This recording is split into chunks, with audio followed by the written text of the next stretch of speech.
নমস্কার। আমি ডক্টর নির্মল্য ব্যানার্জি। একটা খুব কমন প্রশ্ন দিয়ে আজকের এই ভিডিওটা শুরু করব। সেটা হচ্ছে সার্ভাইকাল ক্যান্সার এর ভ্যাকসিন এটা কতটা কার্যকরী এবং কাদের ক্ষেত্রে এই ভ্যাকসিন দেওয়া যেতে পারে? আদৌ এই ভ্যাকসিন কি সেফ? এবং দেওয়ার পরে এই ভ্যাকসিন কতটা ইফেক্টিভ? এই প্রশ্ন অধিকাংশ ক্ষেত্রে ইয়াং ফিমেলস অথবা তার বাবা-মায়েরা করে থাকেন।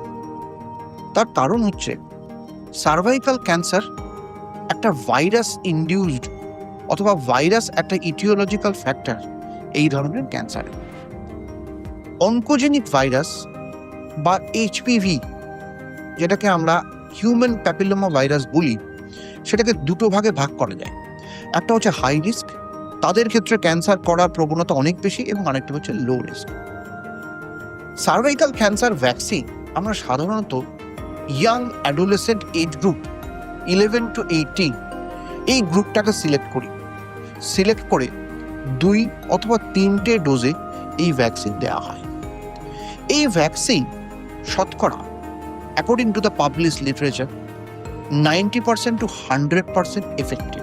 অর্থাৎ এই ভ্যাকসিন দিলে দেখা গেছে অধিকাংশ ক্ষেত্রেই সার্ভাইকাল ক্যান্সারের প্রিভেনশন করা সম্ভব হয়েছে।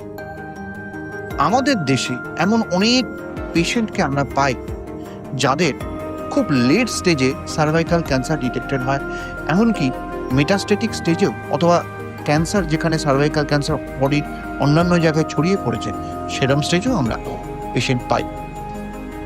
এদের যদি কোনো স্ক্রিনিংয়ের মাধ্যমে, কোনোভাবে, কোনো টেস্টের মাধ্যমে কোনো রকমভাবে হাই রিস্ক গ্রুপকে আগে থেকে সেপারেট করা যায় এবং সর্বজনে এই গ্রুপকে সিলেক্ট করে ক্যান্সার ভ্যাকসিন দেওয়া যায়, তাহলে কিন্তু আমরা সার্ভাইকাল ক্যান্সার প্রিভেনশনে অনেকটা দূর এগোতে পারবো। এবং এই ভ্যাকসিনের কোনো রকম সাইড এফেক্ট নেই। একমাত্র প্রেগনেন্ট অথবা অন্তঃসত্ত্বা মহিলা ছাড়া সবাইকে এই ভ্যাকসিন দেওয়া যেতে পারে। এই ভ্যাকসিন 100% সেফ এবং 90 to 100% এফেক্টিভ। সার্ভাইকাল ক্যান্সার প্রিভেনশনে এই ক্যান্সার ভ্যাকসিন, যেটা কিনা একটা প্রোফাইলেকটিক ভ্যাকসিন, তার গুরুত্ব অপরিসীম।